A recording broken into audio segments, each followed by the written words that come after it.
So welcome back to another episode. And today I thought I would take a different approach with an episode and talk about something that I have a little bit of experience with, and that is how to make a video game review show on YouTube. Now, there is no formula at all. I'm not here to talk about anything like that because everybody brings something unique to their own shows and all that kind of stuff. They bring their own personalities. But because I have been around for about 5 or 6 years now, that I do have a lot of information that I can pass off, a lot of things that I think could be useful, so hopefully you get something out of it. Now, I'm sure there's quite a few of you out there that are watching that don't have a YouTube show that really would like to make a YouTube show about video games. But there's probably a lot of factors stopping you, and they were the same factors stopping me 6 years ago when I started the show. I remember I was watching people like the Angry Video Game Nerd, and I wanted to talk about video games. I wanted to do my own approach, but I had no idea what to do. And my big thing was the fear of talking in front of this camera sitting right across from me. It was my number one fear, and I thought, I got all this stuff that I want to talk about, but I don't want to get in front of the camera, but I had to force myself. And I hope there's some examples here that if you go back and watch my very first video, which is my Phantasy Star review, right behind me is a couch. I'm wearing a bandana. I'm really nervous. I was a smoker at the time. I mean, it was just not very good at all. But the one thing that was there for me was the passion, was that I did have something to say. I really did have something to say. And I think the problem was, back then, I was fighting against a lot of things. I didn't know. I was fighting against my fear of getting in front of the camera, my fear of not knowing technology and uploading and, capturing video game footage, putting it together, making it interesting, making it funny. I had no idea about any of that stuff. I just thought to myself, if I just keep on doing it, I will find my rhythm. I will find out what I'm trying to do. All those things will come together for me. And it took a long time. It took a long time before I got the show into a way that I was watching it, and I enjoyed it. It was working for me. It was kind of the show that me and Rob do now is really what I'd always wanted to do back then, but it took quite a few years for me to figure it out. Some people get it right away. I was not one of these people. It took me a long time to get it all together, but that's part of the process of putting yourself on YouTube, and it's you're throwing yourself out there. You're doing something brand new. It's an experiment, really. It's really an experiment. This is not normal to do. To sit in a little room that I am and talk to a video camera. It's odd. It's really, really strange. So some advice I do have is be your own show. For example, when I came onto YouTube, there was the Angry Video Game Nerd, and I could have done or been a clone of him and done the exact same thing and all that because I loved his stuff. He was great. He was an inspiration. But I didn't want to do that. I wanted to do my own show. I wanted to talk about games that I liked and take a very different approach. And I didn't just, I wanted to find my own rhythm with it. And that's one thing that I really want to say is, come onto YouTube, come on, and do something that you're passionate about. Do something that you really feel strongly about. I gotta say this, it all has not been done before. Everybody comes onto YouTube and they think, oh, every video game related show has been done. I can't do anything because it's already been done. I really hate that statement because I think there's so many ways you can do a video game review show or just talk about video games in general. There's a lot of different avenues you can take. Great example for myself is I think of Alpha Omega Sin. And people were saying before his show became a little bit bigger, oh, it's all been done, it's all been done. And there he comes on and all he does is talk about things that are really interesting for him. There's no fancy, crazy editing most times. He just comes on, he's himself, he talks about whatever his passion is, whatever his beef is, whatever his, love or passion is of that day, and he uploads it. And that's it. It's a very simple equation. His show is completely different than everybody else's, as much as my show is, as much as your show would be. It's unique. You can bring your own personality. You can be whatever you want to be. And it all has not been done before. If I didn't have the show that I'm doing now, I could do so many different kinds of shows. I think there's so much untapped potential. It's whatever you want to bring to it. Some other advice. Bring passion. Bring some form of love to this. And the reason why I say this, if you're trying to get into this for money, you're in it for the wrong reason. Unless you're a big company, and they're all coming onto YouTube now. You know, creating a product and pushing it out there because they throw video games on it. It's really, really frustrating to see some of that stuff happen, but instead of some of the more unique individual shows. But come in here and do something for fun. I remember, this sounds funny, I didn't even think you could make money off YouTube when I came on. I had no idea about that. I thought you needed like 1 million subscribers and then something would happen, and I thought, oh, people could maybe make some money off t-shirts, off like DVD sales, something like that. That's what some of the bigger channels at that time were doing. I didn't know about this whole Google ad system. I had no idea about that there were ads and videos. So much so that I did 100 videos without even thinking or monetizing or doing any of that because I didn't know about it. It wasn't my passion. My passion was I wanted to come in front of a camera and talk about games I loved. That should be your #1 focus, to talk about stuff that is of real interest to you. That should be the driving force. Anything else, subscribers or anything like that, if that's your goal, if you come on and say, I just want 1 million subscribers, well, that's a goal, but you should have something going on before that. If that's your driving goal, I think you might end up being disappointed. And I think that's the thing. If you're saying, oh, I always want to make video game content and make money and just do that for a living, these days that's more of a dream than it is anything else. I don't want to say anything about money gained on YouTube, but you'd be very disappointed. Honestly, I think some people who have very big shows in the millions are doing pretty good, but I think it's still a lot of work for them, and I don't know. It's definitely not a full-time job for me. For me, this is just something I do on the side. I have a full-time job, Rob has a full-time job, and that's what pays for our lives. This is just something that we do for fun. Also, something I really want to say as well, I think this is... When you come onto YouTube, don't take yourself so damn seriously. I see this with some content creators, and I'm telling you, remember, in the end of the day, you're making a show about video games on the internet. On the internet. Don't take yourself too seriously. E-fame, whatever you want to call it, don't get caught up in that crap. I'm telling you.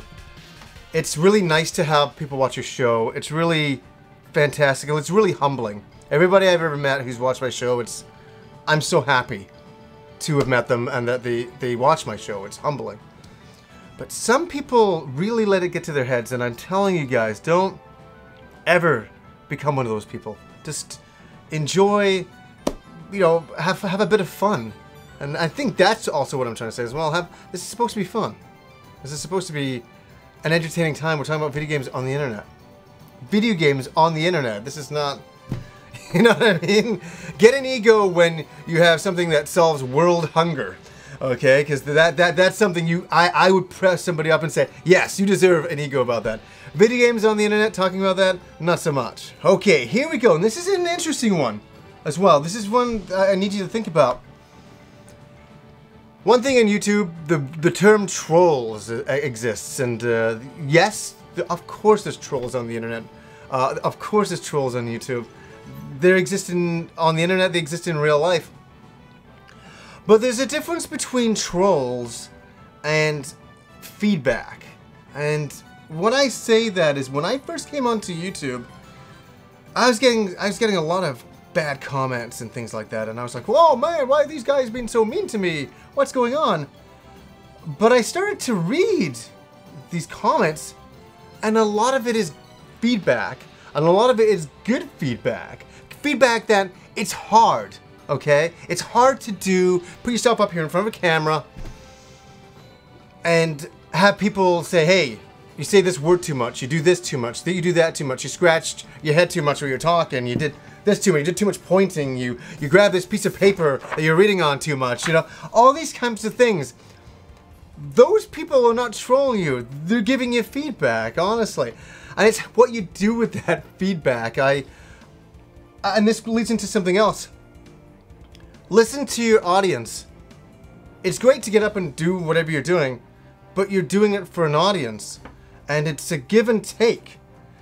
For sure. So listen to what they're saying. If somebody just says, okay, if somebody just says, you're a fucking asshole, Okay, that's not really positive feedback. It's like, thank you for the amazing comment. I will take it, but I can't really do much with that. But if somebody says, Johnny, you know, you're always drinking too much tea on the show. You're drinking way too much tea. You look like an asshole because you're drinking too much tea while you're talking. Well, maybe I'm drinking too much tea on the show. I don't know. But listen to the feedback. Listen to it. Somebody says, hey, you say this word all the time while you're talking. And I still do it. It's just, you know, but listen to it and take it in. Your audience is trying to make you do a better show. They're not against you. They're trying to make you do a better show. As I say, some trolls will just come after you and just be, you know, if they don't have any positive feedback, that's the thing. It's like, okay, if you got something to add to your show or to say, you know, like this can make your show better, that's great. And that's something, that's the difference between trolls and your audience trying to be good to you. Okay, in this modern age as well, copyright is a big thing going around, and you've seen it being going on in the last year. You know, actually, it's never stopped. It's always been going on. And that is like copyright claims and things like that. So what can I give as advice about copyright? Because people see me use video game footage. They're wondering, like, how does he get away with it? Can I do that? Whatever. What I can say is this. I basically use a lot of older footage. I really use a lot of older footage. Or when I'm making a video, I use very small clips and stuff like that. And I've got copyright claims right now against me, and you know, this is the part of coming onto YouTube and pushing yourself out there. It's very frustrating. Absolutely, it's very frustrating.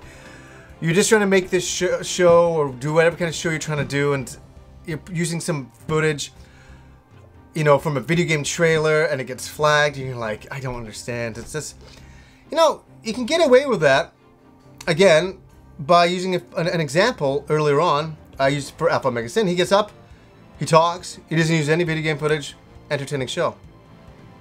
Problem solved, you don't have any video game footage. Or you can be like me, be a bit risky, and sometimes use video game footage and talk to the copy.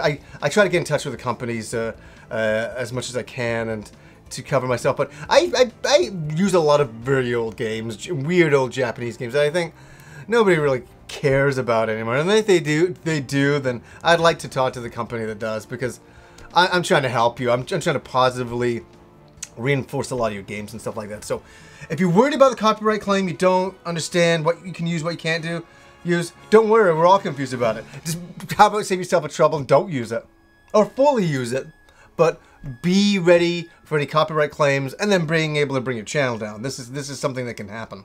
Okay, I've been talking for quite some time. I hope I've been able to help out a little bit, but my final piece of advice is the one that I say to people all the time that write to me and say, hey, Johnny, I want to start a show. What do I do? I'm kind of doing this, I'm kind of doing that. What is your advice for me?